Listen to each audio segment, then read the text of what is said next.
again, some folks in the lower part of the state said, why don't you do something on Harris?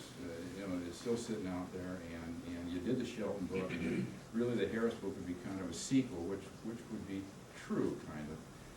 And so I kind of hemmed and hawed about it, and then I got a call from a person in Wayne County who said that the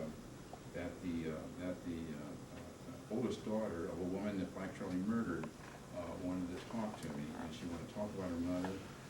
Actually, her mother had been having an affair with Charlie, and when she tried to break it off, he murdered her. And I was said that this woman wanted to talk to me, so Liz and I went down to spend a day with her down in her home in the rural part of Wayne County, and it was fascinating. And I decided at that point that I would give the Harris book a shot, the book on Black Charlie. Now we'll get back to Black Charlie later, but there's a little bit more on the Sheltons. The Sheltons were an incredible story in American criminal history. The Saturday Evening Post, and I think we got the writer there, the Saturday Evening Post in a 1950 article said that the Sheltons led America's bloodiest gang. I'm not sure I agree with that, and many of you guys may agree, knowing the history of some of the stuff that's happened in Chicago and New York and Miami, but nevertheless, the Sheltons were, as I said, very much household names when I grew up, and in doing the Shelton book,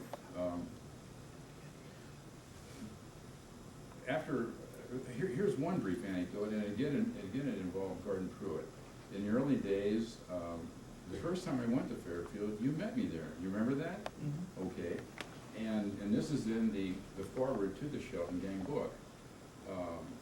I pretty much said I was going to do it, but looking for a place to break in, and you and I were there. And we went to the cemetery where Carl Shelton and Roy Shelton, not all the Sheltons, but about half the Shelton family were buried, Maple Hill Cemetery in Fairfield.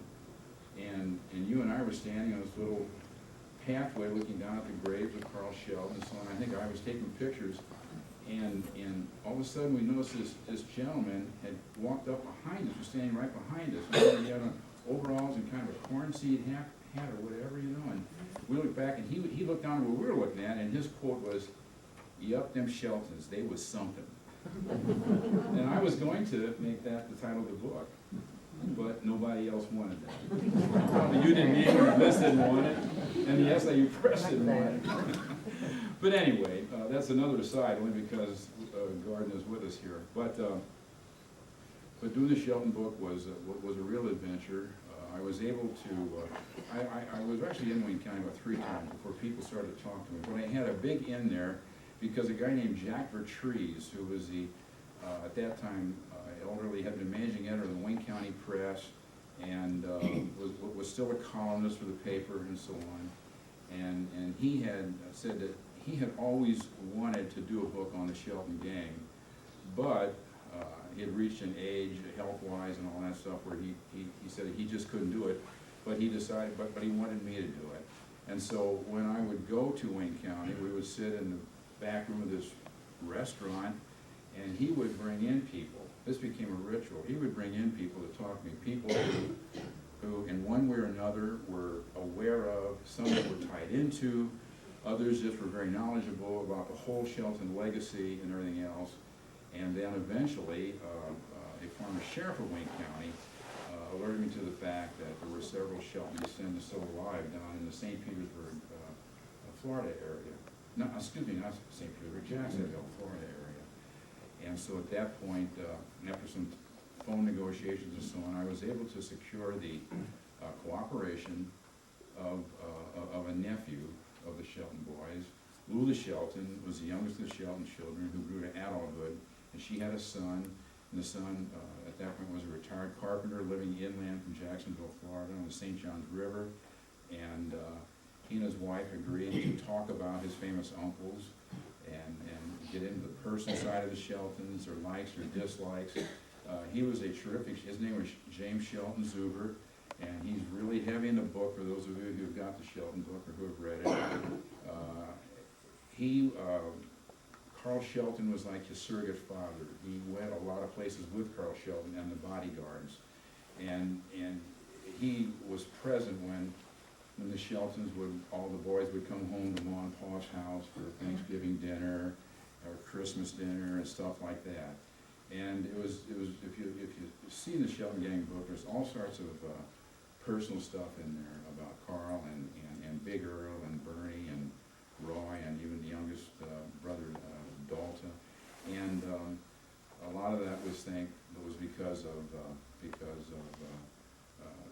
Jim Zuber.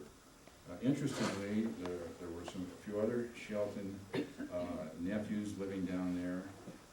When the Sheltons were getting murdered one by one, the remnants of the family finally left Wayne County. They disappeared in the dark of night, literally. And for decades, nobody knew where they went. And when I was a kid growing up in Belleville, for example, they always said, well, the Sheltons went out to some big wild tract in Montana, Wyoming. That's where they were living.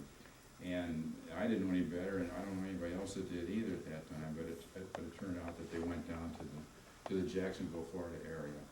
And anyway, Jim Zuber was persuaded, he cooperated with me. Little Earl Shelton was still alive at that time I started the book, but Little Earl said that he did not care to talk to me, that the family had not talked about those things for 50 years, and that he just didn't want to,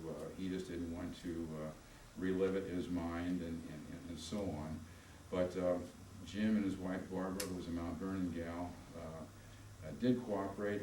They did not talk about all the stuff, all the criminal stuff, because that was all through public records and post-dispatch files and magazines and archives. But again, they gave a personal side to Sheltons. What were they like personally, and so on. And then there were other people that had things to say about the Sheltons, good, bad, and neutral. So anyway, that all resulted in the Shelton Gang book. And by the way, let me repeat: anyone wants to bring up any questions, certainly do so at any time. You mentioned in your book